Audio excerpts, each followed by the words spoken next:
KMC retire employees action committee के convener doctor Saeed Akhtar ने कहा है कि नए आने वाले एडमिनिस्ट्रेटर मुर्तज़ा वहाब एक सियासी और जमहूरी जमात से ताल्लुक़ रखते हैं और हमें उम्मीद है कि वो बल्दिया उज़्मा कराची के ऐसे रिटायर्ड मुलाजमीन जो कि 25, 30, 40 साल नौकरी करने के बाद रिटायर होने के बाद फुटपाथ पर आ चुके हैं, अपने इलाज मुआवजे की सहूलतों से महरूम हैं और गुज़िश्ता 5 सालों से वो अपने बकाया जात के लिए दर बदर की ठोकरें खा रहे हैं, लेकिन उनकी फरियाद सुनने वाला कोई नहीं। KMC retire employees action committee के कन्वीनर डॉक्टर सईद अख्तर ने कहा कि अदालत ने भी वाज़ेह तौर पर कहा था कि सिंध हुकूमत रिटायर मुलाजमीन के लिए 4 अरब 26 करोड़ रुपए की अदायगी करे, लेकिन अभी हैरानकुन तौर पर वो नहीं हो सकी और रिटायर मुलाजमीन मजबूरी के दिन गुजार रहे हैं और फाका कशी की तरफ जा चुके हैं। इलाज मुआवजे की सूरत में वो महरूम दिखाई देते हैं, जिसकी वजह से अमवातें हो चुकी हैं, लेकिन बकाया ताहाल नहीं मिले। KMC retire employees action committee के कन्वीनर डॉक्टर सईद अख्तर ने उम्मीद जाहिर की कि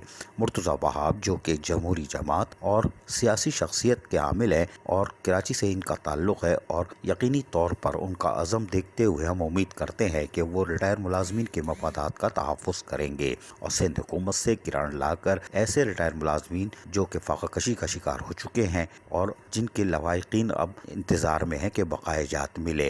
क्योंकि उनके वालिदैन फौत हो चुके हैं, उनकी तरफ ज़रूर देखेंगे और हम बड़ी आस लगाए हुए हैं, इसलिए कि साबिक मुंतखब नुमाइंदों के दौर में भी हमें कुछ नहीं मिला। मेरे को नहीं मिला तो मेरे बच्चों को भी ये रुलाएंगे, उनको कब ये देंगे? मेरे जीते जीते नहीं इन्होंने दिया तो मेरे बच्चे भी ऐसी इनकी जाऊनों को रोएंगे। मैं कहती हूँ अल्लाह ताला इनके बच्चों को भी रुलाए।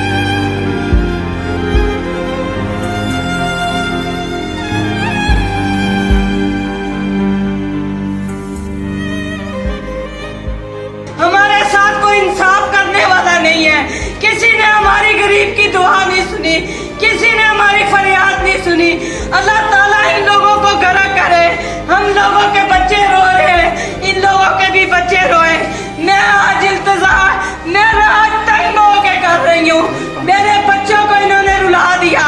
मेरे बच्चे सड़कों पे आ गए।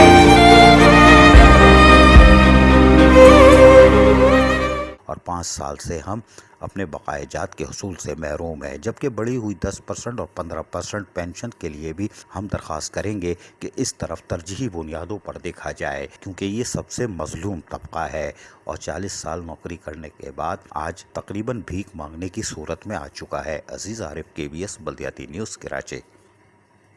ऐसी ही खूबसूरत वीडियोस फ्यूचर में हासिल करने के लिए रेड बटन पर क्लिक करके और बेल आइकॉन को प्रेस करके हम सबके सब्सक्राइबर बनना मत भूलिए।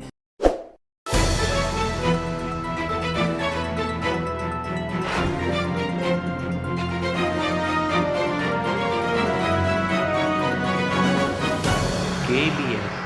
बल्दियाती न्यूज़।